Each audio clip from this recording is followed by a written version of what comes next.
Ready to declutter your Hudl and banish those embarrassing or outdated moments forever. First, log into your Hudl account. Click on the video tab at the top of the page to access all your uploaded content. Next, find that specific video you want to get rid of. You can use the search bar or filter options to narrow down your selection. Click on the video thumbnail to open it.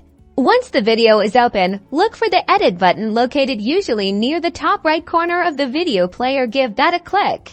In the edit menu, you'll find the delete option. Click on this delete button. A confirmation window will pop up, asking if you're sure you want to delete. Double check that this is the video you want to remove, then click confirm. To delete highlights, navigate to the highlights tab. The process is similar. Select the highlight, click the three dots menu. You should see a delete option. Click delete. Now to delete comments, go to the comment section of the video. Find the comment you want to remove, hover over the comment, and you should see a trash can icon or a similar delete symbol. Click on it. Again, a confirmation will appear. Click confirm to delete the comment, and that's it.